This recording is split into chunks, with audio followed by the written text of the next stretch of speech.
ẹ̀yin dẹ̀ kọ́ lẹ máa sọ fún wa pé ká wálé ìgbà tó bá ń wà táwa bá fi ipò yẹ ká wálé la máa wálé. You have no right to tell us what to do.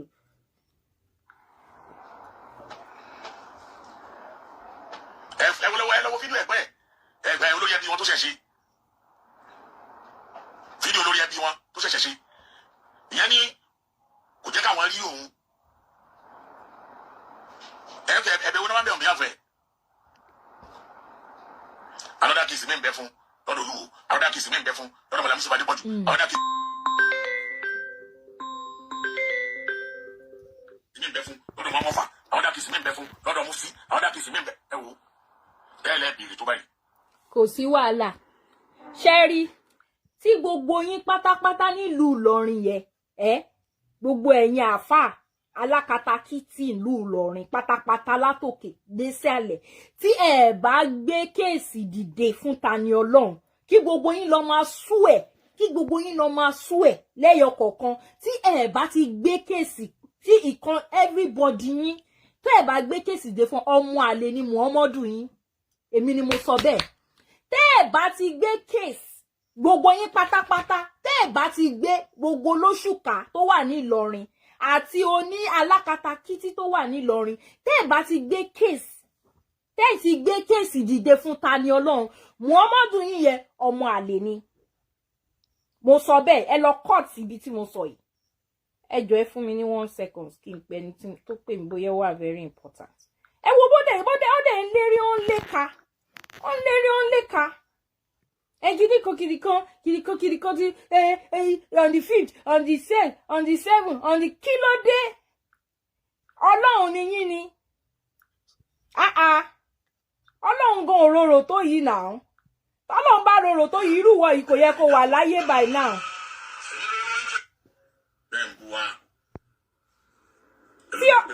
Tó bá jẹ́ pé Ọlọ́run nìwọ yìí kò yẹ kó wà láyé dìsìn because gbogbo nǹkan tí wọ́n ti ṣe ń lé ayé tó wọ́n ti pé kó ti kú dànù Ọlọ́run ti pẹ́ dànù ó ti ṣe rí bọ̀tọ̀ Ọlọ́run fojú ẹ̀ ó fi fò ẹ́ ìwọ wá ń lérí òun léka sí ọmọ làkejì èèyàn bíi ti tiẹ̀ ẹ̀fọ́ kórópọ̀n ẹ̀. ẹ wá wálé láti ibi tẹ́ wà. a ní wálé a lè wá continue a lè wá. ó ní kóòtù tó bá di on the 3rd. ẹ jẹ́ ń fa sọ́wọ́ dẹ̀ tó rẹ́lẹ́jọ́ bú ni wọ́n. kò bá ní kóòtù every day kó ní kóòtù ní from on the 1st to on the 31st bó bá ṣe ń lọ náà lẹ́yìn náà ṣe máa wá. fídíò lórí ẹbí wọn tó ṣẹ̀ṣẹ̀ ṣe bẹ́ẹ̀ ní pé kinní ni ẹ̀yin náà ní sinmi lójú oorun ní sinmi gbogbo yín pátá mental health yín ò wà intact gbogbo yín pátápátá mental health yín kò wà intact because bí yín dá tẹ́yìn náà má fi déètì yẹn sọ́kàn at on the 1st on the 2nd on the 3rd on the kìnnìkan ẹ̀yin náà ṣàfi sọ́kàn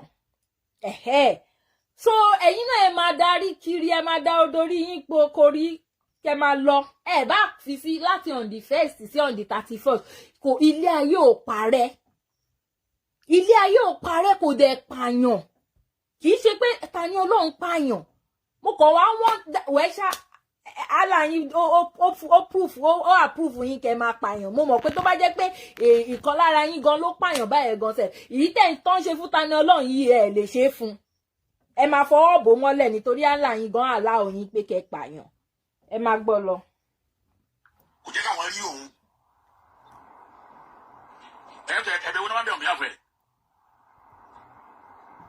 another case mi ń bẹ fún lọ́dọ̀ olúwo ìgbà yẹn kọ́ àǹsó àní kí gbogbo ẹ̀yin olóṣùkà Ìlọrin gbogbo ẹ̀yin alákatakítí ẹ lọ gbé kéèsì dìde fún tẹ́ ẹ bá ti gbé fún then ojú ti Muhammadu yín tí gbogbo yín pátá tẹ́ jẹ́ àfáà ní Ìlọrin tẹ́ ẹ bá gbé kéèsì dìde fún Tani Olohun ojú ti Muhammadu yín.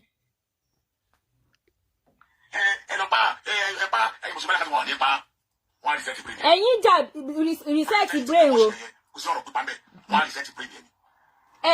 eléyìí ò ṣe reset brain kò sí any form of reset of brain because tó bá jáde at the end of the day bóyá ẹ máa wá intimidate at the end of the day pé okay kó wá gba Islam tó bá gba Islam gan gbogbo ayé gan ti rí gbogbo shame gan ló máa jẹ́ fún yín tí Tani Olohun bá fi lè gba Islam because gbogbo ayé máa ti rí pé ọmọ yìí kò ní choice o ó nídìí láti gba look at his olóṣì wèrè tó gbóyìnbó gbogbo ayé máa ti ní wọ́n ti intimidate ọmọ yìí ni o kò ní choice o ó nídìí láti gba Islam o ṣó ti yé yín so bẹ́ẹ̀ ṣe wáyé gan tẹ́ bá lọ ṣe pé kí Tani Olohun gba Islam at the end of the day tó bá gbà ìtìjú gbàǹgbà ló yẹ kó jẹ́ fún ilé ayé yín because bó ṣe wà ní prison yẹn gbogbo ẹ̀ là ń gbọ́ pé ẹ̀mẹ́wàá lẹ̀ ń lọ bẹ̀ ẹ̀yin náà ti wá fẹnu ara yín sọ ẹ lọ fún ní ìwé kìnnìkan kó ṣe kìnnìkan kó sign kó ṣe gbá kó ṣàwo ẹ fẹ́ fún ní ìwé ẹ lè go through lawyer kó lọ sign ẹ lọ fún ní ìwé direct nínú court kó lọ bá nínú prison tẹ̀tì mọ́ kó bá yín kó sign kò wá sign ẹ wá síta ẹ wá ń ké kò sign ẹ wá síta ẹ wá ń sunkún. lórí kéèyàn kúfẹ̀ lásán lórí kéèyàn ẹ lọ wo nǹkan tí wọ́n gbé lórí nǹkan mẹ́rin náà torí ẹ̀ gbé ní kìí ṣe ẹyọkan ẹlẹ́ẹ̀kejì 5 ẹlẹ́ẹ̀kẹta 6. ẹ gbé fún nǹkan 20. ẹ gbé fún 20. ẹ gbé fún 20.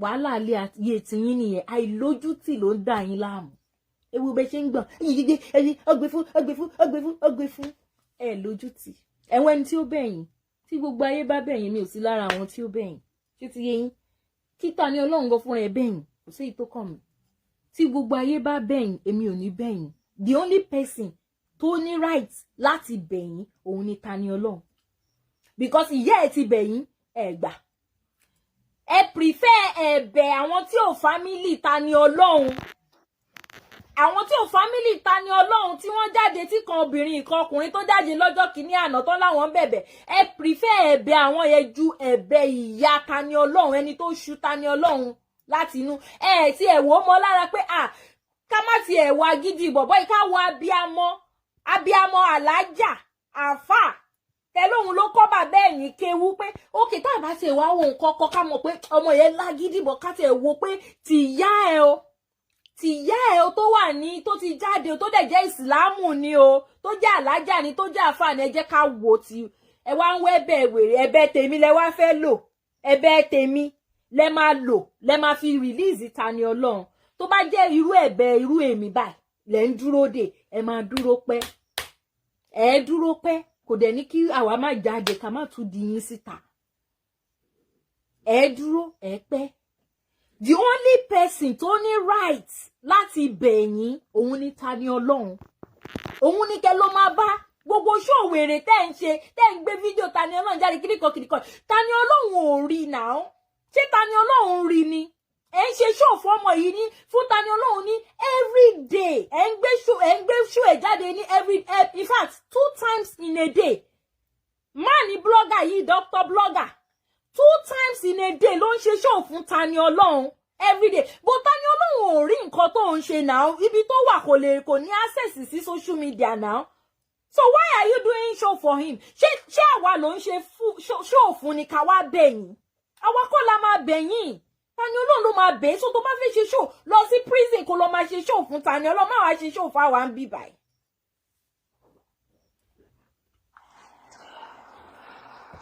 ẹ̀yin náà kí lẹ́yìn bá ń bú èmi àbí tẹ́ bá ń sọ̀rọ̀ sí mi bàbá rí ẹ̀ bàbá ní mi ò àdísàrà máa ṣé ní ta bá ń tẹ̀lé orí social media a máa.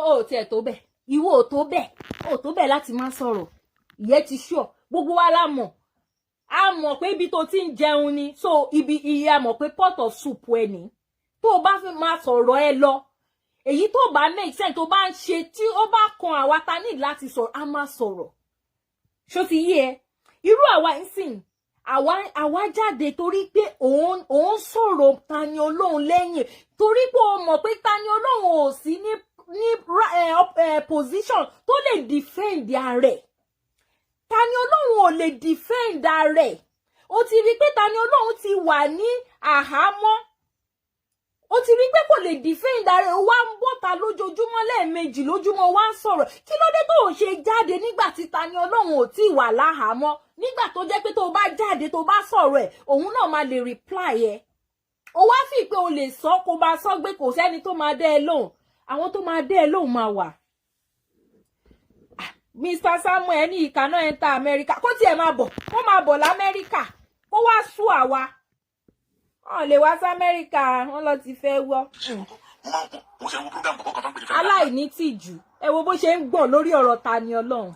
ọmọkùnrin yẹn ó sọ̀rọ̀ kan ó ní ṣé ẹ wá lẹ ẹni ẹ ń bú mi ẹlẹ́yìn ṣe gbá kan ẹ ń ṣàwọn kan mi ìmọ̀ gbogbo àrùn aláàtẹ̀ tó ń fa ó wá sọ pé òun yẹn gbéra ṣé òun á torí ẹ̀ òun á sọ pé òun ò ní ṣe nǹkan tó ń ṣe wọ́n ni. aláàlá ẹ lè má stop sani ẹ kò ebi máa pa yín ebi ẹ tó bẹ́ẹ̀ mo ti sọ fún yín pé ọ̀bí yín dákẹ́ má jáde lẹ́ẹ̀mejì lójúmọ́ ebi máa fọ́ orí yín dànù ni ṣebí 650,000 naira lẹ ti ń tọrọ látijọ́ bíi 1 week báyìí 650,000 naira lẹ ti ń tọrọ láti ọ̀sẹ̀ kan báyìí tẹ̀wá tó ń gbọ́n fún yín 1,000 orí àwọn èèyàn ti pé èló ni 650,000 èèyàn kan péré láyé àtijọ́ tẹ́lẹ̀tẹ́lẹ̀ gbà tó rí àwọn èèyàn tí ì pé lèèyàn kan ló máa fún yín ní 650 yẹn mo jẹ́rìí especially àwọn ará diaspora kò tí ẹ ń ṣe sí tí dọ́là ti wọ 1,000 tí pounds máa ti wọ 1,000 plus wọ́n á ti jù sí yín pàmù gbà yẹn tó rí àwọn èèyàn ìpè nísìnyí wo bẹ́ẹ̀ ṣe ń ranjú lórí 650 rí 650 gbà for a whole 1 week ẹ ṣì wà tẹ́ ń bẹ̀bẹ̀ tẹ́ ń tọrọ tẹ́ ń bẹ̀bẹ̀ ẹ wá ń wá ẹ̀rí èèyàn 710 ló wà lórí kinní tẹ́ fẹ́ fún ní kinní kan tẹ́ ṣe kinní kan ṣebí ìgbà tó yẹ pé mọ́ṣáláṣí lẹ̀ ń kọ́ kiri àdúgbò báwo lè yan 1,000 ṣe níwà tó fẹ́ tó ń tọrọ owó lọ́wọ́ yín. ìṣòro ẹnu orí social media náà ọ̀rọ̀ ìjọba ni níjọ́ tí ìṣẹ̀ṣẹ̀ ń di légbò ẹnìkan orí o níjọ́ tí légbò wá ń di ṣinṣin ẹ wá ń pariwo. ẹ̀yin gangan lẹ́ni òwe yẹ ìjọ tẹ́ṣiṣẹ́ ń jẹ légbò ẹnìkan ò rí elégbò wá ń jẹ ṣinṣin sẹ́ wá ẹ fẹ́ kú ẹ wá ń sọ fún àwọn oníṣẹ̀ṣe pé báyìí ló yẹ kán ṣe response yín o tẹ́ bá ti bú wọn kò lè possible tó bá bú bàbá mi tó sọ pé orí bàbá mi ò pé response tó máa gbà wò ìwọ gan wàá regret kó bú bàbá mi ní ayé ìsìn kó ṣe ayé àtijọ́ tẹ́ máa ṣe táwọn bàbá yẹn máa wò yín ṣó ti yé yín ẹni tó bá bú bàbá oníbàbá sí àbí tó bá bú ẹ̀sìn ẹlẹ́sìn àfáà yín akéwúgba góòdì ti sọ anybody tó bá bú ẹ̀sìn ẹlẹ́sìn nísìn wọ́n máa mú ẹ̀sìn títí ẹ̀ wọ́n máa fi yí wò ìwé tó ṣe máa yí nírọ̀fọ̀rọ̀fọ̀ ìwọ gan wàá sá 440 wàá sá 440 ìwé tó ṣe máa mú ẹ̀sìn ẹ̀ tó máa fi yí rọ̀fọ̀rọ̀fọ̀ ó wá fi pé o fẹ́ bá ẹ̀sìn ẹlẹ́sìn jẹ́ ní ìnèwé tí wọ́n fi pé ó nice ó bàjẹ́ nicely ó wá expect pé kémi náà bọ́ takí wá bẹ́ẹ̀ bá tiẹ̀ jẹ́ nicely no ìwọ kọ́ ló máa sọ fún mi mo máa bá tiẹ̀ jẹ́ màá bẹ́ẹ̀ pieces ti tiẹ̀ ni màá ṣa málámálá fún ẹ so that next time wàá dúró lórí ilé yẹn lọ wá preaching nípa nǹkan gidi tí Muhammed ṣe kó wá sọ fún gbogbo ayé kó yé tẹnubọ ẹ̀sìn ẹlẹ́sìn kó yé tẹnubọ àwọn bàbá oníbàbà àwọn òrìṣà tiwa ọ̀n ṣe èrè bẹ́ ṣe máa ń propagate ẹ̀ tẹ́ máa sọ pé èrè ni wọ́n ń ṣe èrè èèyàn làwọn náà èèyàn ó kàn jẹ́ supernatural èèyàn ni anybody ò bí wọn. ẹ yóò máa gbé atrocity títí arákùnrin yẹn kọ́ mi tó pọ̀ gan. à ń gbọ́. kí má ṣe díẹ̀ tí mufti wo wà bẹ́ẹ̀ o kí má ṣe díẹ̀. Can you imagine? Ó sọ̀rọ̀ mufti wo of all people. Tí ó bá ń ṣe pé máa yìí jẹ́ alábòsí. Ifun àwọn Muslim ẹgbẹ́ yín wọ́n mọ mufti wo. Àṣẹ ẹlẹ́nu jáwáyà ẹlẹ́ni tó yẹ pé tó bá ń ba ìṣẹ̀ṣe òun ló kọ́kọ́ pé ìṣẹ̀ṣe ní àṣìṣe. Ó ní àwọn aláṣìṣe because of àbòsí yín àbòsí wèrè tẹ́ ẹ fẹ́ ṣe ó wá ń sọ pé ó bú mufti wo. Ta ló yẹ kó bú tí ó bá ń ṣe mufti wo? Ó ń pẹ́ kọ́ tó bú dànù.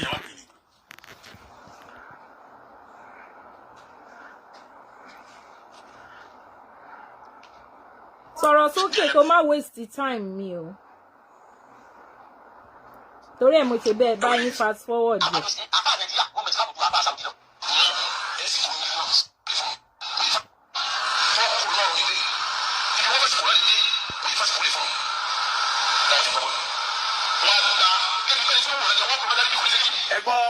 ẹgbọ́n lecture tí sheik wá ṣe sheik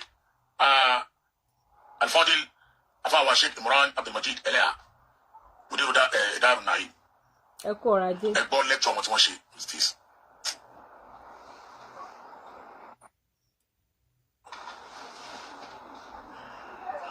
àwọn ṣe lecture lórí ọ̀rọ̀ bọ́ọ̀lù gbígbá. pé tó bá ń gbá bọ́ọ̀lù àwọn èèyàn lọ kírun káwá parọ́ ni. tó bá ń play bọ́ọ̀lù káwọn èèyàn má dìde lọ kírun. Parọ́. Oh my God.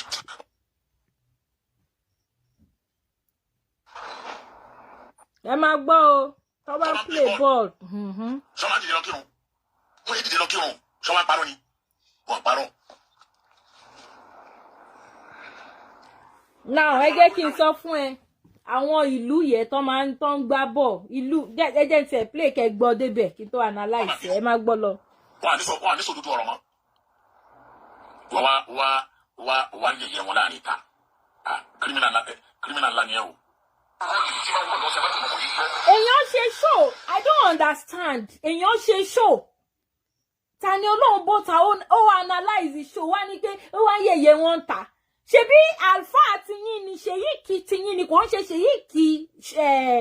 ṣèyíkì Tani Olorun náà ṣebí irú ìwọ yìí sì ṣèyíkì àwọn kan ni àwọn tó rí wọn ò pé tó ń tẹ̀lé ẹgọọgọ ṣé ṣèyíkì ti wọ lèmi ṣé ṣèyíkì tèmi nìwọ ni èmi ò mọ yálàyà ẹ̀rí náà so kí ló kọ́ ẹ̀ so anybody tó bá sọ̀rọ̀ in as much as tó bá ti gbé wá sí public place anybody can talk about it because you are using your word to manipulate some people àwọn ẹlòmíì tí wọn ò ní brain tí wọn ò lè ronú fúnra wọn you are manipulating them you are causing damage to their thinking so if somebody else comes out to enlighten them I don't think there is anything bad about it ó wá sọ pé wọn yẹ̀yẹ̀ wọn ta can you imagine gbà tó jẹ́ pé irú kankan náà ni gbogbo yín mi ò expect ẹ mi expect something less.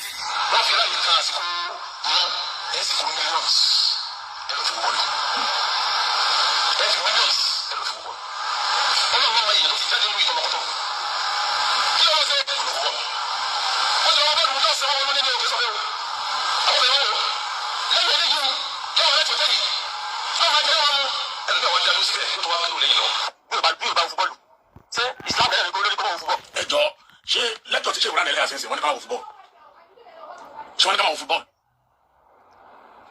wọ́n ní wọ́n ń wo bọ́ọ̀lù àwọn èèyàn fàsìkò ìrun rárí wọ́n ń wo bọ́ọ̀lù wọ́n ń fi àsìkò ìrun rárí sọ kò yàtọ̀ sí pé ẹ̀yin mùsùlùmí o ẹ máa wo bọ́ọ̀lù Saudi Arabia wọ́n wú sí World Cup ó ṣàmà wà kankan láti fi yẹ̀yẹ́ ẹni ọ̀rọ̀ tí Islam bá sọ. Or any of one of our Islamic scholars to pass. Okay. Ideology today, láti fi hate Islam. Lórúkọ tí ó dá. Okay. Ṣé yàrá nígbà tó ti ń ṣe jẹ́ mo wá fún ẹrí láyé. Hold on. Gbẹ́nu dákẹ́ for now.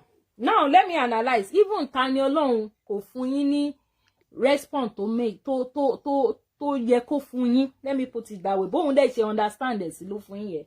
Now let me explain something to you. Sheikh yín tẹ́ claim pon preach yìí. Ó ní àwọn Mùsùlùmí ní ilẹ̀ Qatar pé tó bá ń wo ball on ní kúrò ní ball tí wọ́n bá ń kírun kó lọ kírun. You understand? Wọ́n ní àwọn ti Nigeria náà tí wọ́n jẹ́ lover of football. Wọ́n máa lọ sí ilẹ̀ yẹn, wọ́n lọ wo football. Wọ́n máa náwó, wọ́n máa gba hotels, wọ́n máa ṣe gbọ́n máa ṣàwó, wọ́n máa lọ síbẹ̀ tí wọ́n bá wá ń pèrun ọ̀n wá ní kírun. Now let me explain something to you. Ṣé láwọn ìlú Àràbù tí wọ́n gbé Ìsìláàmù fún yín, wọ́n mọ nǹkan tí wọ́n gbé dání. Ṣóyé yín? Wọ́n mọ̀ wípé sàkámàjè làwọn gbé dání.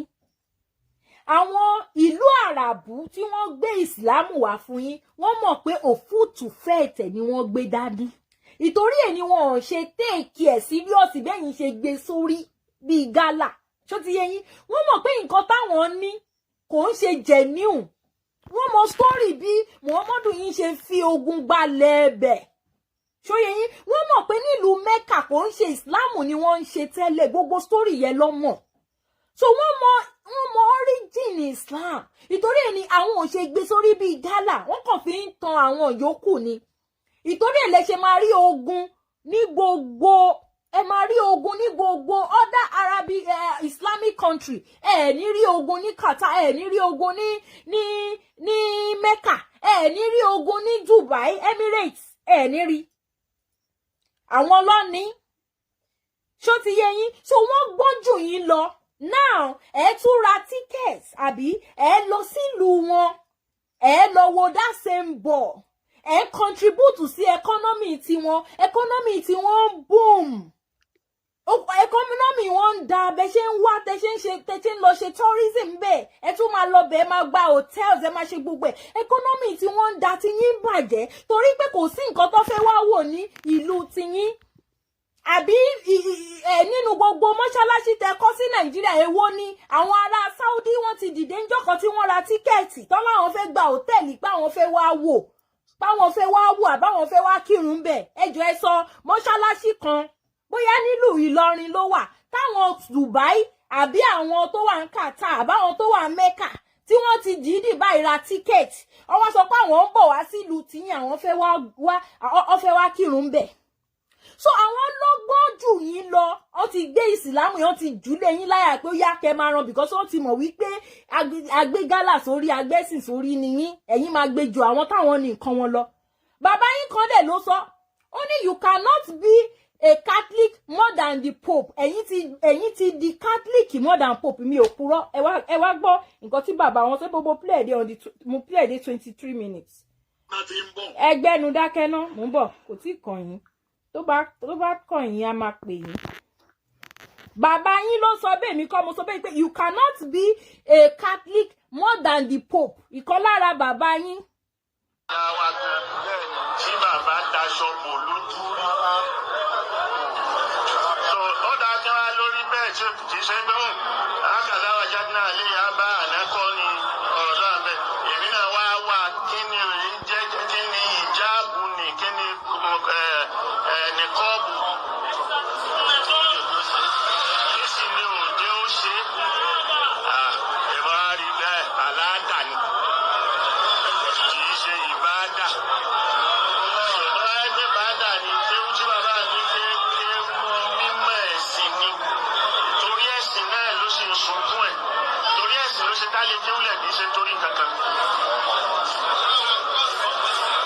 So ẹ̀sìn ló sì ń dáàbò bò.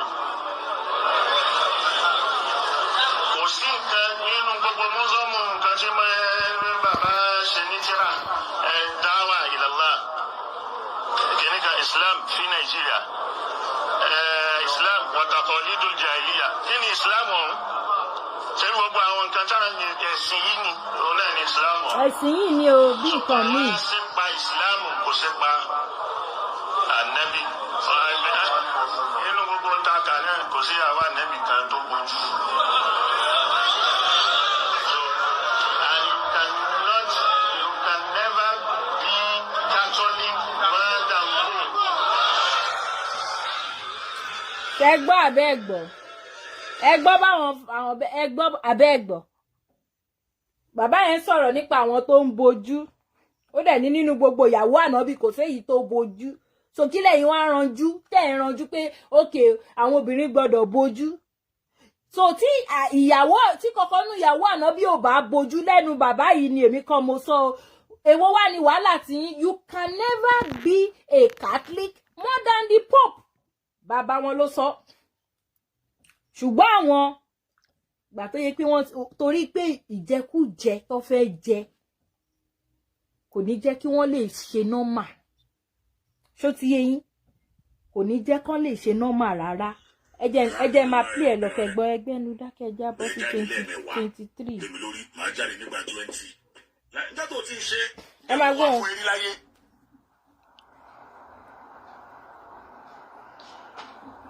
Ọlọ́run ò jẹ́ láyé ó lè wá because òun dúró dejọ́ tí Tani Ọlọ́run ò ní sí nílé tí wàá bẹ̀rẹ̀ sí ní máa búlì ẹ̀. Gbogbo àwọn tọ́lẹ̀ ń wá fún Ọlọ́run ara ń gbà wọn Tani àwọn ò sọ̀rọ̀ àwa dákẹ́ à ń wòran ni à ń wò ṣe ẹyẹ àdàbà ń pegede bí ìgbà ẹyẹlé ò gbọ́ ẹyẹlé kúkú gbọ́ o. Ẹ kú iṣẹ́. Ẹ kú iṣẹ́. Kì í ṣe pé kò lè jà orúkọ ló sá fún. Torí pé bíbí rẹ̀ èèyàn ò ṣe é fowó ra ló ṣe ń dákẹ́. Àti gbọ́. Ìjọba náà wọ́n wá ẹdẹ ni kálukú dákẹ́ wọ́n dákẹ́. Ẹ kú ọ̀rọ̀ ajé. Congratulations. Lọ́tọ̀ Yakurani ó ṣe wá bí ká bọ́ta ká sọ̀rọ̀ kéèké Yakurani rèé. Ṣé ti rí? Ìkan lára nǹkan tó fi gbé náà nìyẹn. Ó kàn fi defamation of character wọ́n fi kẹ́wọ́ ni toró Yakurani.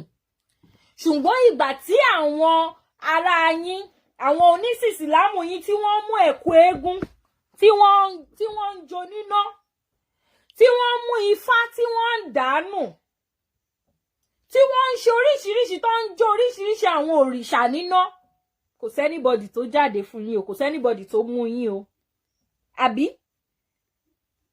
Kùránì tó jẹ́ wípé èèyàn kan ló sọ fún Tani Ọlọ́run wípé Kùránì ò lè jóná ó ní Kùránì ò lè jóná pé tí gbogbo ilé bá jóná báyìí pé tí Kùránì bá wà ńbẹ̀ kò lè jó ó dẹ̀ sọ fún yín pé cover Kùránì ni ò jẹ́ kí Kùránì jóná torí pé wọ́n ń ṣe bẹ́ẹ̀ ni wọ́n ṣe ní fire resistant ní ẹyẹ ṣe bí ẹni tí ò lọ́pọlọ ó dẹ̀ gbé wá fún yín ó dẹ̀ jó ṣó ti rí nǹkan tí ò lè jóná after 2 weeks àwọn kan gbọ́ tẹ̀ sọ pé ó máa di ṣá ló máa dolóńgbò ni àbọ̀ ló máa di monkey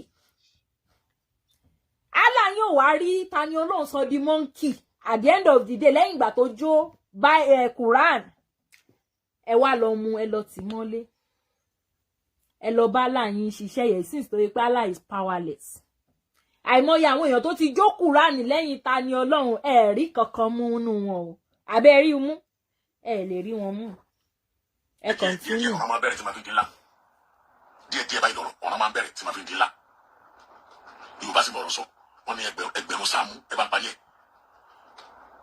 ẹgbẹ̀rún sáàmù kò lè sáàmù lọ́wọ́. kò sí wàhálà ẹni tí ò tí kú ò tí mọ kú tó máa pàṣẹ. àwọn Amẹ́ríkà tó wà káàkiri tó ń sọ̀rọ̀ fún ni àwọn ni wọ́n tó bá pẹ́ tó bá yá àwọn náà máa advocate fún ẹ. àwakọ̀ nǹkan tó bá wù yín kẹ́ ẹ dá lára nǹkan tó bá ti wù yín kẹ́ ẹ dá lára sẹ́ tẹ́ ẹ bá mú Tani Ọlọ́run kan lénìí Tani Ọlọ́run mi máa jáde lọ́la tẹ́ bá tún mẹ́yìn tó jáde lọ́la ìmí àtún jáde Tani Ọlọ́run máa continuously máa jáde ni ẹ̀yin ló máa sú àṣírí yẹn wá tú sí gbogbo àgbáyé everybody máa wá rí àwọn tó ń tẹ̀lé yẹn àwọn ọ̀dẹ̀ tó pọlọ wọn gan tó ti wà brainwash gan ọpọlọ wọn máa wá ṣí àwọn náà máa bẹ̀rẹ̀ sí ní fi ọpọlọ wọn ronú ojú àwa tì yín.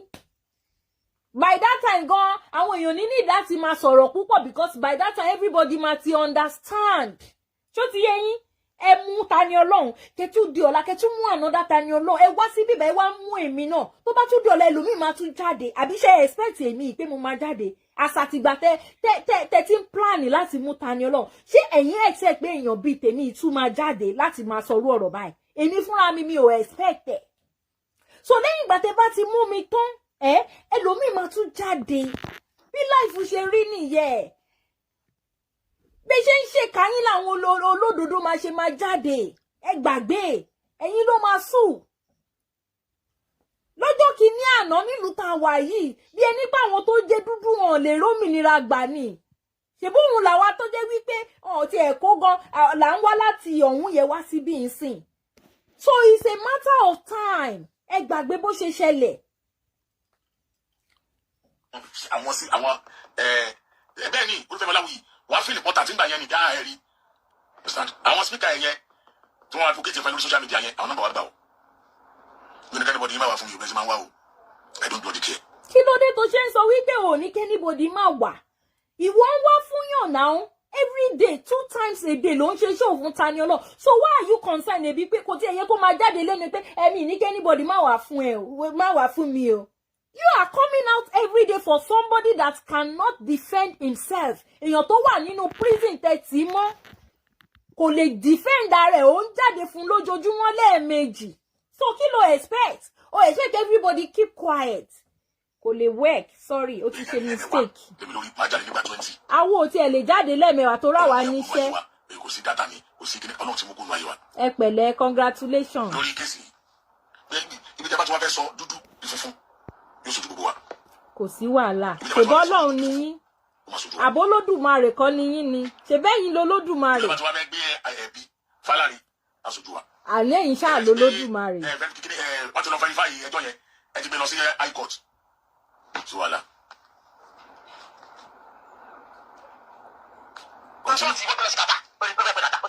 kọ́tọ̀rù ni Sheikh Ibrahim sọ pé kọ́tọ̀rù ni lárúbáwá ń pè àwọn lárúbáwá gan fúnra wọn kọ́tọ̀rù ni kò kí ń ṣe kàtà kọ́tọ̀rù ìlú Islamic country ní kọ́tọ̀rù. ẹgbẹ́nu lọ àní ẹ sọ̀rọ̀ séyìí tó make sense ẹ sọ̀rọ̀ bí wọ́n ṣe ń kówó yín lọ sí kọ́tọ̀rù òkè àgbà pé kọ́tọ̀rù ni ẹ mọ̀ pé ẹ̀yin nísìnyí ẹ gbọ́ lárúbáwá ju àwọn onílárúbáwá gan lọ àgbà pé kọ́tọ̀rù ni ṣùgbọ́n ẹ̀rọ̀rọ̀ sọ ọpọlọ yín ò sọ fún yín wípé bó ṣe ń kówó Nàìjíríà tó ń kó lọ sí kọ́tọ̀rù wèrè yẹn ẹ mọ̀ pé ọ̀n lọ ń bá wọn develop ìlú tiwọn ni kọ́tọ̀rù ni lẹ́ ń ranjú mọ́ lẹ́ ń pariwo kí la fẹ́ gèní nínú yẹ ó pé kàtà ẹ̀yìn pé kọ́tọ̀rù kò séyìí tó kọ̀ wá ń bẹ̀ kò ń ṣèdè Yorùbá. kàtà yàrá kọ́tọ̀rù yàrá ní kọ́tọ̀rù. ẹ kú ọ̀rọ̀ ajé ẹ wo bó ṣe ń ranjú kàtà 22 tó dàgbé kan kọ́tọ̀rù ni wọ́n pè continue.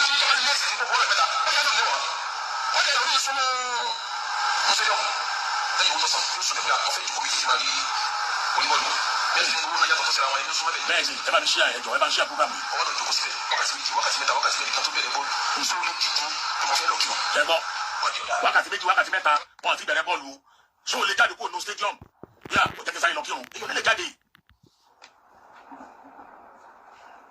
bẹ́ẹ̀ ni Lawal Azeez Ọlátúnjí anybody tó bá fẹ́ plead on his behalf ẹ kọ́kọ́ wá pẹ̀lú evidence pé evidence tẹ́ fi bá sọ̀rọ̀ tẹ́ fi caution ẹ kọ́kọ́ wá pẹ̀lú ẹ̀ náà. You go wait tire. You go wait for evidence tire. ìgbà tó mọ̀ wípé pàǹdà lẹ gbé dání ṣòtìrísìn ó value football ju ìrun kíkí yín lọ. Can you imagine? Wọ́n value football ju ìrun kíkí yín lọ. Ẹ wá ń tara. Ibẹ̀lẹ̀ tí máa mọ̀ wípé sàkámàjè lọ gbé lẹ́yìn lọ́wọ́. Ẹ̀yin tẹ́ ẹ̀ understand tẹ́ ẹ̀ tẹ̀lé wọn gọ́gọ́ ni. Ẹ wò kírun rọra dúró sẹ́gbẹ̀ẹ́ kan jàre àmọ́ kí tá a bá ṣe tán ní football kìíní football wà more important ju run lọ.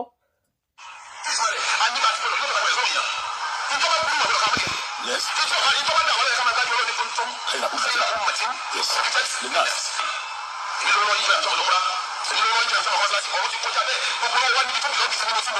Yes. Mo máa àwọn èèyàn dáadáa láàjọ jẹ́ mùsùlùmí tí Chelsea bá fẹ́ play ní England àbí wọ́n á ra tíkẹ́ẹ̀tì wọn lọ. Àlejò gbé Nàìjíríà ni. Yeah, because Chelsea bá fẹ́ play wọ́n á ra tíkẹ́ẹ̀tì wọn lọ. Wọ́n ra tíkẹ́ẹ̀tì wọn á lọ wo nǹkan tó ń sọ lẹ́nu and you are saying it with pride. You are supposed to be crying. You are saying it with pride. Wọ́n ra tíkẹ́ẹ̀tì wọn lọ. Èwo ni àwọn ra tíkẹ́ẹ̀tì látọ̀dọ̀ wọn tó wá ń ṣe lọ́dọ̀ tiyín. Because you feel so inferior. You feel so lesser than those people. Ó rò pé bóyá àwọn yẹn wọ́n gbé ta ẹ. Ìtorí ẹ̀ ló ṣe ń sọ pẹ̀lú pride pé wọ́n ra tíkẹ́ẹ̀tì wọ́n lọ síbẹ̀ wọ́n lọ wo túbọ̀. Kí ni wọ́n ra tíkẹ́ẹ̀tì tó wá ń wò nílùú tiyín tó fi lè múlùú tiyín develop bíi tiwọn kò sí. The only thing táwọn aráàta tó ń ra tíkẹ́ẹ̀tì tí wọ́n wá ń ṣe nílùú wa òun ni ìṣẹ̀ṣe. Òun ni Ọ̀ṣun Òṣogbo at least tí gbogbo ayé ò bá mọ any other form of ìṣẹ̀ṣe.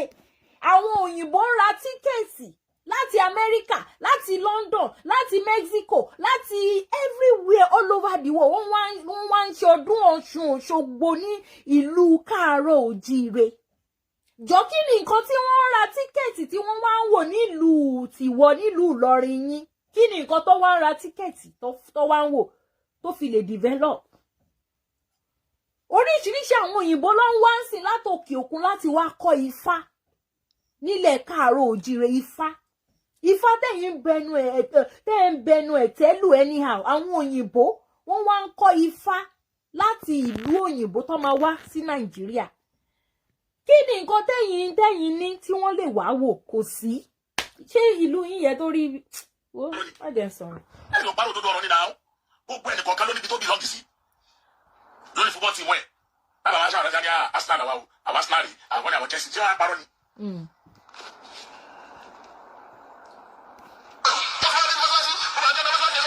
Yes.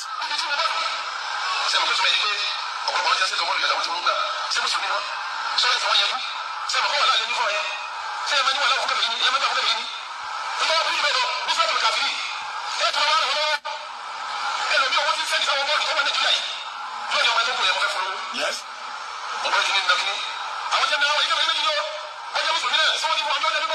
Abi.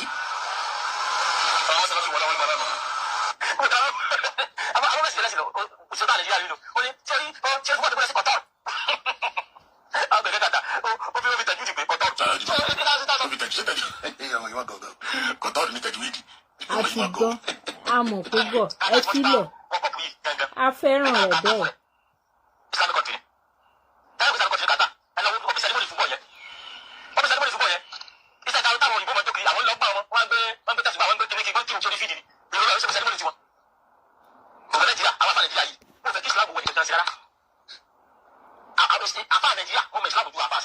Bẹ́ẹ̀ni wọ́n mọ kátólíìkì ju póòpù lọ irú wọn lélẹ́yìn. ṣé kìí fi tako fúbọ̀ ni wọ́n fi pe àwọn mùsùlùmí fi pa àwọn olówó wa sákìyèsí àsìkò fúbọ̀ nìyẹn o wọ́n máa ń gba àsìkò òun lọ. because àwọn olówó yín mọ̀ pé sàkámàjẹ nìrun kíkí àwọn olówó yín understand ọkàn ń lò fi camouflage ní gbogbo àwọn olówó yín yẹ gbogbo wọn lọ́mọ àwọn bàbá àsàlẹ̀ tó lọ ń bá ọmọ gbogbo àwọn bàbá àsàlẹ̀ tí wọ́n lọ ń bá ṣó ti yẹ yín torí ẹ̀ ni wọn ò ṣe take it serious ṣé àwọn olówó yín yẹ ọ̀dẹ̀ ni wọ́n ẹni tó ṣe ń preach ló ṣe máa sọ fún wọn how important tí ìrun jẹ́ wọ́n mọ̀ pé it's just for camouflage ọkọ̀ fi ẹ wo Wàsíù nísìn ẹ wo K1 ẹ wo bí gbogbo yín ṣe ń sunkún kiri lórí Facebook torí K1 ṣé kò ti hàn sí yín gan láti àwọn orin tí K1 máa ń kọ pé K1 ń ṣe ìsìláàmù pé oníṣẹ̀ṣe ni kò tí wọn àbí ifá tí mo tẹ̀ yìí o á dára ṣé orin ìsìláàmù ló jọ létí yín àbí igbá funfun lórí omi igbá funfun lórí omi o ẹni bá mọ̀ wẹ̀ kó ká lọ ṣé orin ìsìláàmù ló jọ dẹ̀ mọ̀ pretend nítorí ìjẹkújẹ tẹ́ ń rí gbà lọ́wọ́ ẹ mọ̀ pé tọ́rọ eléyìí tó wá ṣe ìfi ọ́n gbé sí ojú táyé ẹ rí gbogbo ẹ̀ ìtorí ẹ̀ ni ẹ ṣe wá jáde gbogbo yín wá fọ́nká sórí Facebook torí Wàsíù Àyìndé ẹ fẹ́ kú torí Wàsíù Àyìndé ó joyè ó wọ̀ pẹ̀bí etí ń dùn yín láti jọ ìjọ yìí ẹ máa yọ́nú sí mi ẹ mọ̀ pé ifá ló kì í bẹ̀ ẹ mọ̀ pé gbogbo àwọn orin ifá ni sure. ṣọpẹ́ tó bá wọ fúbọ̀ ṣọpẹ́ kéfì ni program kan wà tí mo fẹ́ ṣe nísìn Quran competition a máa ṣe lọ́ọ̀dì kìíní yẹ wo ṣe ti ọjọ́ yẹn fún gbogbo àwọn ọmọ kékeré wọ́n máa gba ẹ̀kún ládùn ẹni tí ó gba scholarship ẹni tí ó gba ilẹ̀ ẹni tí ó gba Quran competition a máa ṣe ní Òṣòdì ǹda Elayaki Islamic Foundation in conjunction with Seven that concept ó máa wáyé ní on the 26th of November Quran competition. You are a shameless man. Ori ó tún fẹ́ ṣe Quran competition jọ lẹ́yìn ìgbà tí àwọn ọmọ yẹn tó bá ṣe Quran competition yẹn tán kí ló máa fi benefit wọn jọ kí ni nǹkan tó máa ṣe sínú society kò tí ẹ ń ṣe ní period tí Nàìjíríà wà in this kind of state tí a lot of people tí wọn ò róúnjẹjẹ tí wọ́n títí táwọn èèyàn ń suffer tí ò sówó ìlú tí gbogbo everything tó ti dẹnu kọlẹ̀ ó tún fẹ́ ṣe Quran competition alifufu ó tún ṣe Quran competition kí ló fẹ́ kí làwọn ọmọ yẹn máa gé níbẹ̀ wá sórí social media wá tún wá bẹ̀rẹ̀ sí ní pàtẹ ọjà wá sọ fún àwọn èèyàn pé kó wá máa dáwó towards Quran competition tó bá ti wá dáwó yẹ inú ẹ̀ ni wá yọ wáyà fáwọn tó bá wá ṣe competition wáyà kó yòókù sàpò jọ kí ni competition yẹn fẹ́ ṣe ní ilẹ̀ Yorùbá bí ní Nàìjíríà as a whole kò sí benefit because Quran competition tó ń sọ yìí èdè elédè ló ní káwọn ọmọ wa lọ máa kọ́kọ́ máa sọ just like èdè tá à ń sọ lẹ́nu èdè wọn oníkọ́ lọ máa kọ́ èdè elédè kó wá fi ṣe competition ó dàbí kó sì kó sọ pé kó fẹ́ ṣe English language competition kò jù bẹ́ẹ̀ lọ bọ̀ torí pé wọ́n ti gbé ìwé kan fún yín wọ́n ti kóríṣiríṣi irọ́ jọ síbẹ̀ wọ́n ti pè ní holy book fún yín ẹ wá fi ń ṣe sàkámàjẹ kiri ilẹ̀ ṣe competition fún àwọn tí bóyá àwọn tó lọ ṣe agriculture àwọn tó ṣe agriculture kí wọ́n wá put agriculture tí wọ́n ṣe yẹ kó wá put into practical kẹ́ ṣe competition fún wọn àwọn tí wọ́n kọ́ iṣẹ́ bóyá fashion pè wọ́n kó wá ṣe competition kó wá ránṣọ kẹ́kẹ́kẹ́ kó put it together kẹ́ fún wọn lẹ́bùn àwọn tí wọ́n lọ ṣe tó lọ ṣe cyber security àwọn tí wọ́n lọ sí school tí wọ́n lọ ṣe IT professions tí wọ́n lọ kọ́ iṣẹ́ IT pè wọ́n kó jáde kó wá ṣe competition Quran competition béèrè tí ò ní give tí ò ní any benefit tó jẹ́ wípé ó kàn groom àwọn ọmọ sí nǹkan tí ò make sense bí ẹ̀yin ṣe ń ronú yìí làwọn ọmọ yẹn náà máa bẹ̀rẹ̀ sí ní ronú tí wọ́n bá ti dàgbà tó èjì yìí tán ohun irú competition lẹ ń ṣe nìyẹn irú competition tẹ́yin máa ń ṣe nìyẹn ṣe competition tó máa improve society tẹ́ wà kọ́ mọ́ọ̀sì wèrè kọ́ kiri everywhere ibi tó yẹ kẹ́ kọ́ lé iṣẹ́ sí church àti mọ́ọ̀sì lẹ́ ń kọ́ jọ síbẹ̀ kiri wọ́n máa pariwo báwo làwọn èèyàn ṣe lọ́pọlọ àwọn èèyàn ṣe máa ṣiṣẹ́ wọ́n máa pariwo ibi tó yẹ káwọn èèyàn wà kọ́ máa ronú bó ṣe máa ṣe nǹkan tí ilé ayé wọn máa fi improve máa pariwo wá wọ́kàn làmì mọ́kàn labú tó fẹ́ wọ̀ láti jọ látọdún nà mí nà tó tí ì rí wọ̀. Ṣe football competition. Not a Quran competition now. You understand? That's a teacher now. Àwọn tó ń ṣe football competition. Ìwọ mọ iye oríṣi owó iyebíye tó ń wọnú country wọn.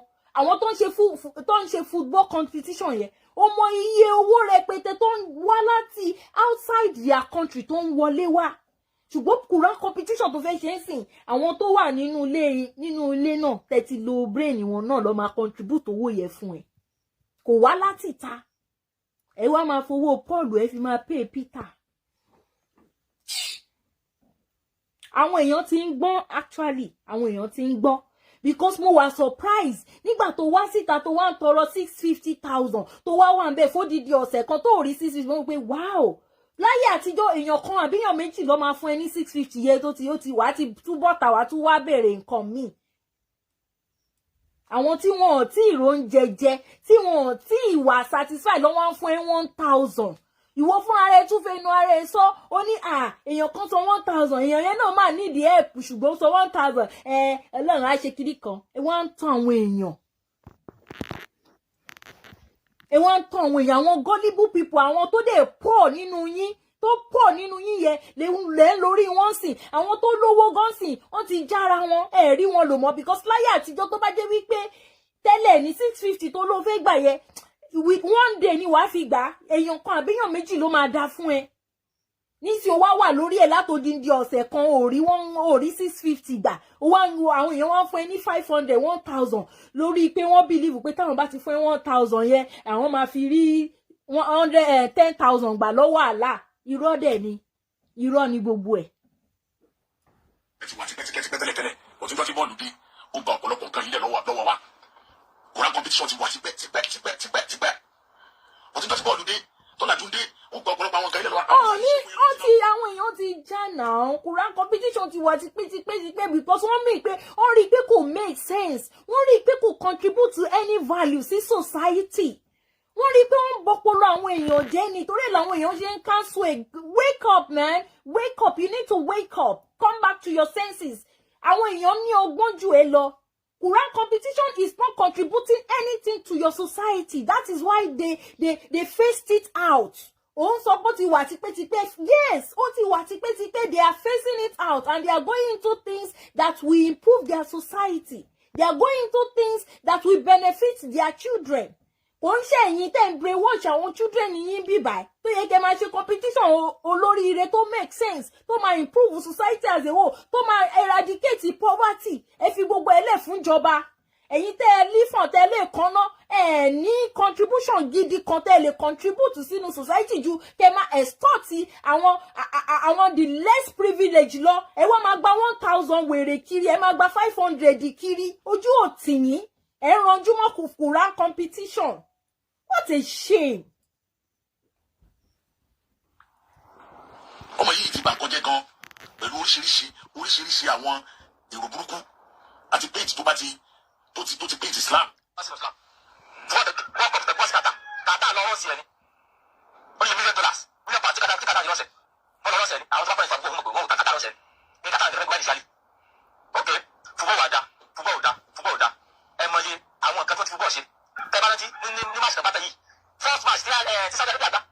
Láwọn tó ní Islam ni o, wọ́n ti kílẹ̀ olùdé lórí tí wọ́n mú yìí. Argentina, ayé àgbà àgbà kọ́pù yẹn, wọ́n ti kílẹ̀ olùdé wọ́n mú yẹn.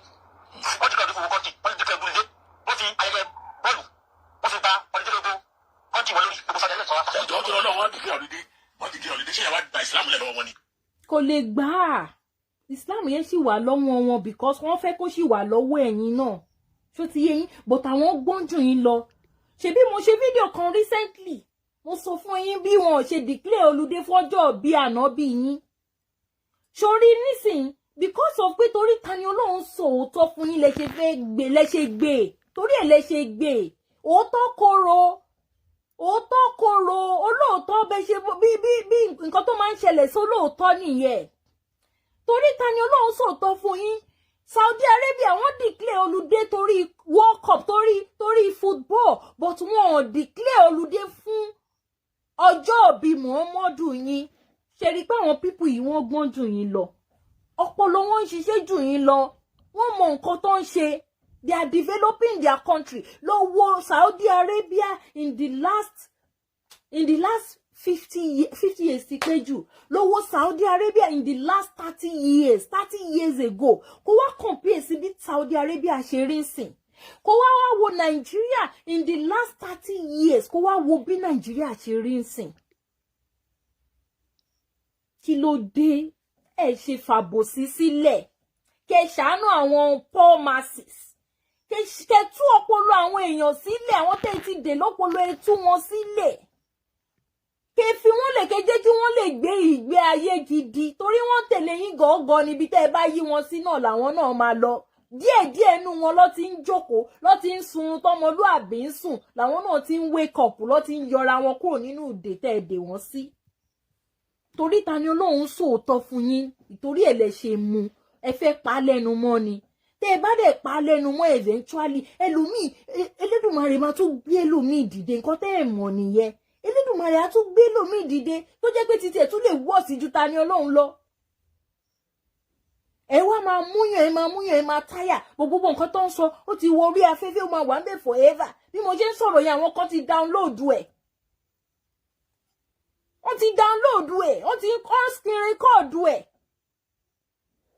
Wọ́n máa gbé ìwé ìtọ́jú máa gbé wá fún yín lọ́jọ́ iwájú tẹ́ bá pé 80 báyìí ẹ̀yin gan lanú lẹ̀ báyìí ẹnu yẹn ti yẹ̀gẹ̀rẹ̀ ẹ̀ ní lè sọ̀rọ̀ mọ́ ẹ wò pé ayé mi bẹ̀rẹ̀ lóde wọ́n dẹ̀ sọ ń gbà yẹn. Àbọ̀rọ̀ tí ò ní láka ìwé níjàdí lẹ́nu rẹ̀ yìí òsì òbálẹ̀ ọ̀ dìklẹ̀ òdìdí ẹ̀ ṣe gbá ọ̀ṣàwò ẹ̀jọ̀ ṣé ìyẹn wá ní ká má jẹ́ mùsùlùmí. Àbí ọ̀rọ̀ tí ṣe sọ wọ́n sọ wípé ká má wú bọ́ọ̀lù ni ara wọn kọ burúkú tọmọkùnrin sọ. Òótọ́ ọ̀rọ̀ ló sọ fún yín lẹ fẹ́ kú sí torí òótọ́ ọ̀rọ̀ bó ṣe ń ranjú lórí ọ̀rọ̀ Tani Olohun ó ṣe lára rẹ̀.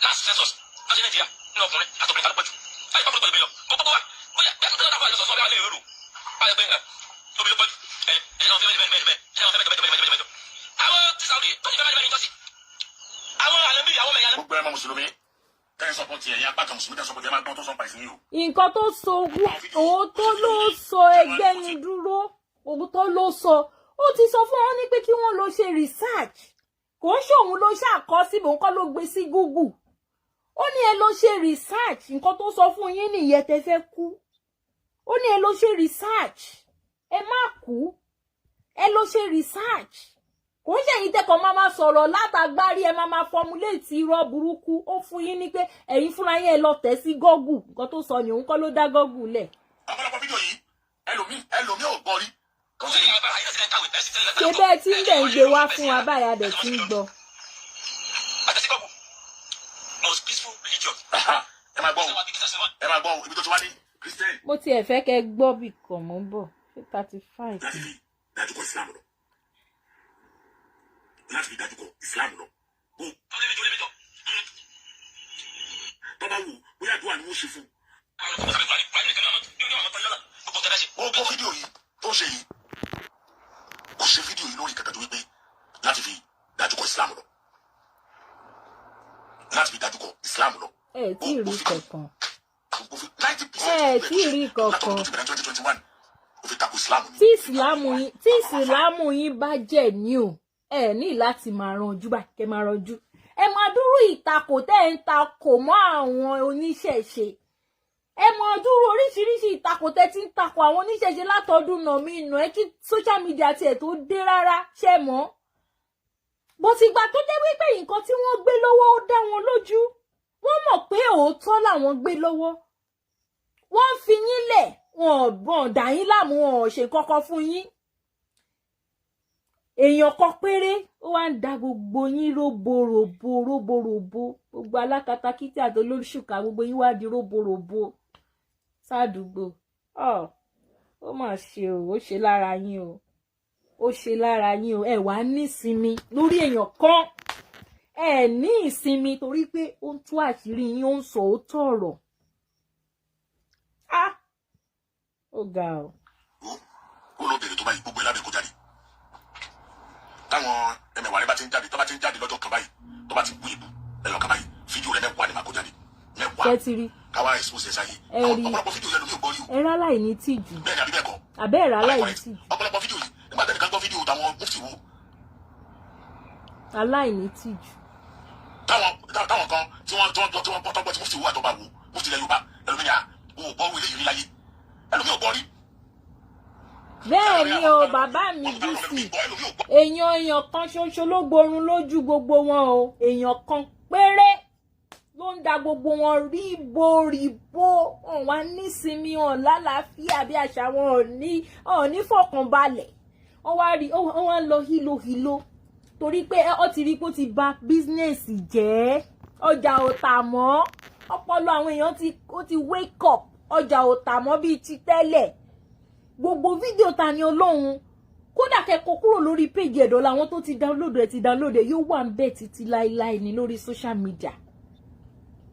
àwọn tó ti download ẹ̀ tó wà lórí YouTube lóríṣiríṣi wọ́n pọ̀ ń bẹ̀. àṣírí yín ò lè bò mọ́ social media lélẹ́dùmarè gbé wá tó fi wá tú yín láṣìírí. ẹ ní choice ó yẹ kíkẹ́ ẹ kàn rọra ronúpìwàdà ni kò síbi tẹ́ ẹ fẹ́ gbé gbà mọ́. Because bẹ́ ṣe mú èèyàn kan lẹ́lòmíì máa jáde fún yín bẹ́ ṣe mú èèyàn kan lẹ́lòmíì máa jáde fún yín. kẹ́yẹ́ lo agbára àwọn èèyàn mọ́ kẹ́ tú àwọn èèyàn lẹ̀ lọ́pọlọ kẹ́ tú wọn lẹ̀ lẹ́rú ọpọlọ.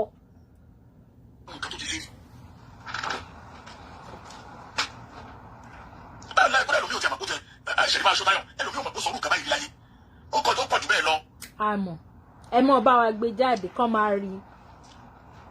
táwọn èèyàn rẹ bá ti bú mi lẹ́ẹ̀kan báyìí pé àbọ̀ bú ẹnìkan tó sọ̀rọ̀ nípa Islam á kó fídíò rẹ mẹ́wàá jáde. ṣé ti gbọ́ nǹkan tó sọ ó ní tí àwọn èèyàn kan bá ti bú òun báyìí tàbí tó bú anybody tó ń sọ̀rọ̀ Islam ó máa kó fídíò ẹ̀ mẹ́wàá jáde. Alfulani, that is not a threat as far as I'm concerned. lọ kó fídíò 20 fídíò 100 fídíò 1 million Tani Olohun jáde. You cannot shut me up. Mi ò sọ any other person no mi ò sọ ń pa any other person no. The only time you can shut me up is lẹ́yìn ìgbà tẹ́ bá ti mú mi tán bẹ́ẹ̀ ṣe mú Tani Olohun. That's the only time. That is only or tí n bá ti kú tí mi ò lè sọ̀rọ̀ mọ́. But tí n bá ṣì wà láyé tí mo dẹ̀ mọ̀ pé ikú tèmi ò sí lọ́wọ́ tiyín. Ikú yín kò sí lọ́wọ́ tiyín tẹ́ bá gbé tẹ́ bá try ẹ̀. Ó máa jálù yín jálù gbogbo family yín tọmọtọmọ everybody tó wà lára ǹdí yín ni bó ṣe máa rí nìyẹn. So the only time you can shut me up òun ni pé tó bá ti gbé mi tó ti tẹ́ wá ti wá jí mi gbé bẹ́ ṣe jí Tani Olohun gbé. Ẹ ti rí pé nísìnyí ẹ ti jí Tani Olohun gbé kò lè sọ̀rọ̀ mọ́. Ìgbà yẹn torí ẹ̀ ló ṣe ní power láti jáde láti wá máa sọ oríṣiríṣi ọ̀rọ̀ gbé fídíò ẹ̀ jáde intimidate ẹ̀ because ó mọ̀ pé kò lè defend ara ẹ̀ níbi tó wà. But tẹ́ ẹ̀ bá ti rí ẹ ṣe gbàgbé bó ṣe ṣẹlẹ̀ forget. ìjọba tẹ bá wá wù bóyá àwọn tó bá wù lọ́dọ̀ ó wà lọ́dọ̀ tiwa tó wà lọ́dọ̀ àwọn èèyàn tó sọ̀rọ̀ nípa Islam tó bá wù bóyá àdúrà ni wọ́n ṣe fún bóyá ìpè ni wọ́n ṣe fún Yorùbá dẹ̀ sọ pé ìpè díẹ̀ ní gbogbo gbẹ tó bá kéde tó yẹ kó jáde tá a bá play fídíò rẹ̀ tó bá tó ṣépè fún òtún ní tó bá kọ̀ látọ̀ yẹ kó jáde tá a bá play fídíò rẹ̀ tó bá wọn lé pé ọ̀la àwọn tó dọ̀sẹ̀ kan ẹ má wọ̀ tó play fídíò rẹ̀ yóò tó di ọ̀sẹ̀ mẹ́wàá. ẹwà ayé yín lóde see your life outside èpè àwọn yẹn ló máa jẹ́ kó di ọdún mẹ́wàá kò bá di 1 million years kò stop àwa ká máa sọ̀rọ̀ that if you think that is a threat you are just deceiving yourself kò bá di ọdún mẹ́wàá àwa sì máa jáde a máa sòótọ́ ọ̀rọ̀ ṣó ti yé ẹ. ó lọ bèrè tó báyìí.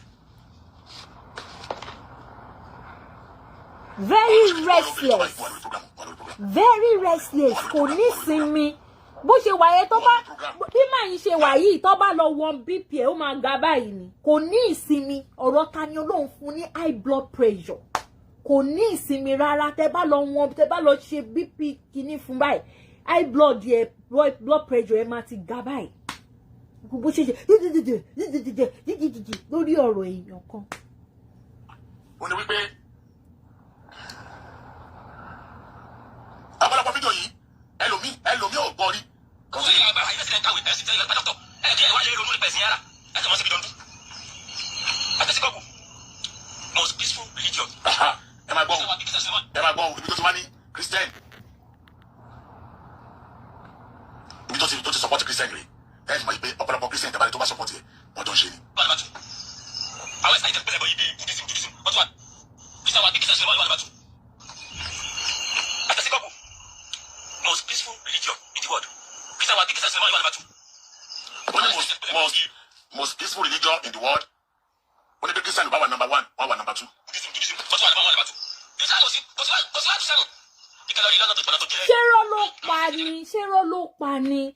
Ṣé Tani Olohun ló ṣe bẹ́ẹ̀? Ṣé Tani Olohun ló fi sínú Google pé most peaceful religion Islam ò sí 1 to 7? Ṣé ló pa ni?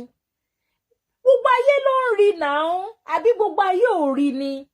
Ẹ rò pé ọpọlọ àwọn èèyàn ò ṣiṣẹ́ ní other part of the world bí ẹ̀yin ṣe rò pé ọpọlọ àwọn èèyàn ò ṣiṣẹ́ nílùú yín ni. Ọpọlọ àwọn èèyàn ń ṣiṣẹ́ kò parọ́ kò dẹ̀ kò ń ṣòun ló gbé sórí Google kò dẹ̀ sọ ẹni ó ní pé kán lọ wò ó àbí Tani Olohun ló ní Google ni. Wọ́n ní àwọn Christian ló rọ àwọn Christian ìran àtàwọn Christian lọ́jọ́ ń ṣiṣẹ́ pọ̀. Propaganda bóyá máa gbé propaganda wèrè kiri nìyẹn.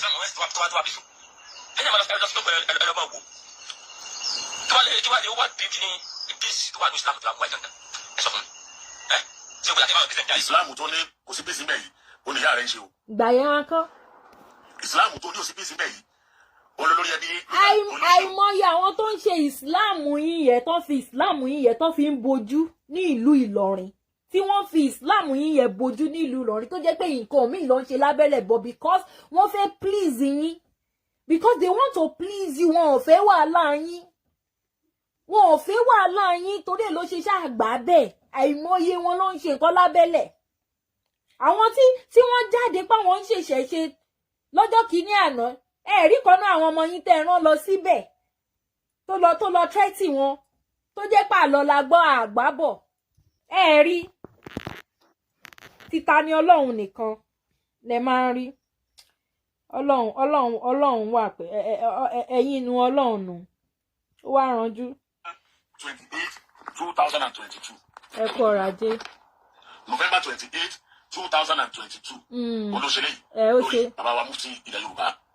Ó ti ẹ̀rẹ́ yàn gidi pé mufti ilẹ̀ Yorùbá of all people. Báyọ̀ lẹ́nu pé bàbá transfer ikú ní Ìlọrin lọ s'Àbújá. Anywhere tó bá wùn yẹn gbé lọ. Bàbá transfer ikú Ìlọrin tó dáyọ̀ kéṣe ìmọ̀ ikú Ìlọrin lọ l'Àbújá. Gbé lọ anywhere. Wà á lọ sọ níwájú IG. Gbé lọ sí anywhere.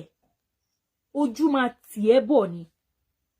Gbé kéèsì yìí lọ sí anywhere wá ojú wá fọwọ́ bojú bá wàá fọwọ́ bojú bọ̀ ni láṣẹ Olódùmarè, láṣẹ ọba tó ju gbogbo yín pátá lọ, láṣẹ ẹni tó ju gbogbo alágbára Nàìjíríà lọ.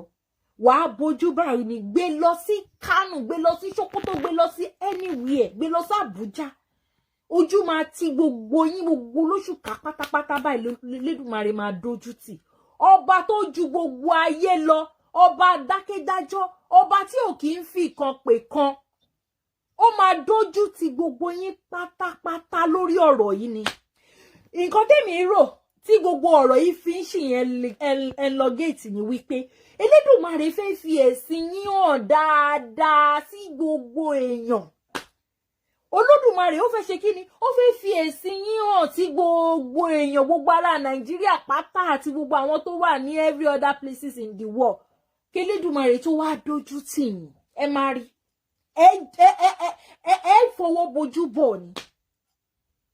Ẹ fi ọwọ́ báyìí, ẹ fi bojú bọ̀ ni. Láṣẹ Elédùmarè, ọba tó ju gbogbo ayé lọ.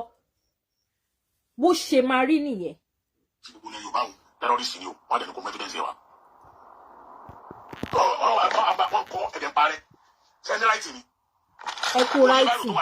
wọ́n kọ́ òun parẹ́. Ẹ kú ráìtì bàbá oníbáírò. Ẹ ǹlẹ́ o bàbá oníbáírò. bẹ́ẹ̀ bá tó jáde nínú ìjọba tó bú mi gbogbo kan tó bá wù yẹn pè mí fídíò rẹ̀ mẹ́wàá. Ṣé ti gbọ́? Sórí honestly Alfulani, honestly mo busy. Tó bá rí pé last video tí mo ṣe tí mo fi pretend pé mo fẹ́ bẹ̀ mo mọ̀ pé inú ẹ̀ á ti máa dùn pé ọmọ yìí ti wá padà bẹ̀bẹ̀, mo gbé ẹ láńdíkàpù.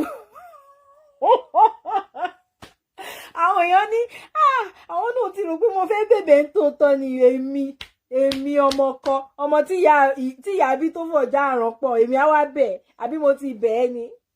Sórí last video tí mo ṣe yẹ ó rí pé mo sọ Ọlọ́run mo busy. I'm a very busy person. You understand? If not, oh my God. Mi bá máa fún ẹ torí threatening yẹn gan ló ń jẹ́ kí inú máa bí mi. Threatening tó ń sọ wípé tẹ́ bá tún jáde máa gbé fídíò Tani Olohun mẹ́wàá kíní nǹkan tó ń bí mi inú nìyẹn. Who are you? Who the hell are you? Ìwọ tí díẹ̀ ò mọ̀ tí gbẹ́kún gbogbo òdì ẹ̀. Ẹ̀yin èèyàn ẹ kàn lọ sórí social media kẹ́ lọ type ẹ lọ sórí Facebook ẹ kàn type Alfulani sórí Facebook. Ẹ máa rí oríṣiríṣi fídíò rẹpẹtẹ tó ti shit for church láti 2020 2019 ẹ máa rí oríṣiríṣi fídíò tó ti bà yé ẹ̀jẹ̀ rẹpẹtẹ ńbẹ̀. Kò rí àwọn yẹn gbé o. Ó lọ gbé àwọn yẹn o. Because ó rá àwọn team of àwọn Ìsìlámù Ìlọrin kọ́ ṣùrùbù ẹ́ láti lọ gbé. Ó rá àwọn team of Ìsìlámù gbogbo Nàìjíríà kọ́ kẹjọ kówó jọ kẹ lọ gbé wọn àbí. Tani Olohun nìkan lẹ rí owó dájọ́ láti lọ gbé láti gba lọ́yà fún láti lo ẹsẹ̀ fún. Bó ṣe wáyé ìgbẹ́ gidi yàtọ̀ sí eléyìí tí mo play fún yín tí Saheed Shittu tó ní tí wọ́n ní ó jí $10,000 àti Rolex. Ìgbẹ́ gidi pọ̀ ń di ègidì ẹ kọ lọ sórí Facebook ẹ kẹ lọ síbi search yẹn kẹ type Alfulani síbẹ̀. Ẹ rí oríṣiríṣi ìgbẹ́ nídìí ẹ̀. Ó wá lẹ́nu. Bọ̀ mo mọ̀ pé gbogbo nǹkan tó ń ṣe iná tó ń gba iwájú tó ń gbé yẹn ẹ̀rù ń bà ẹni òun pé tọmọ Tani Olohun bá gbá mi mú tó bá gbá ẹpọ̀n mi mú bó ṣe gbá ẹpọ̀n àwọn yòókù mú ayé mi máa bàjẹ́ finally sórí social media ni ẹ̀rù ló ń bà ẹ́. Àwa náà mọ̀ pé ẹ̀rù òun ló ń bà ẹ́. Ẹ̀rù ló ń bà ẹ́. Torí ẹ̀ ló ṣe fẹ́ ní high blood pressure. Continue. Ó ń pè yàn terrorist. Ó ń pè yàn ní Boko Haram. Wà á mọ evidence wa. Ọba àbẹ̀ sọ̀rọ̀ ẹgbẹ́ ọkọ yìí. Ọba àbẹ̀ tún fẹsẹ̀ nílẹ̀ Yorùbá. Ó ṣẹlẹ̀ bí Haúsá ni. Ọba kó àwọn ọjọ́. Bẹ́ẹ̀ni kó àwọn kéékèèké. Tẹ́lifí ìgbà àlàáfíà lò. Ọbẹ̀ Boko Haram ti bẹ̀rẹ̀ ni. Ọjà àbẹ̀ gbọ́dọ̀ ti gẹ̀ẹ́sì. Ọjà àbẹ̀ Ìbàdàn. Ẹ̀yin èèyàn, ẹ má jẹ́ waste time yín jù. Eléyìí tó ń play lọ yìí. Ó ń play fídíò tí Tani Olohun ṣe lórí mufti ibú wọn tó máa ń bú ṣẹ̀ṣẹ̀ ní àwò abẹ́lẹ́nu ẹ ṣáà ti mọ̀. Ó play ibi tí ẹ mọ̀ pé ìgbà tí wọ́n bẹ̀rẹ̀ Yorùbá nation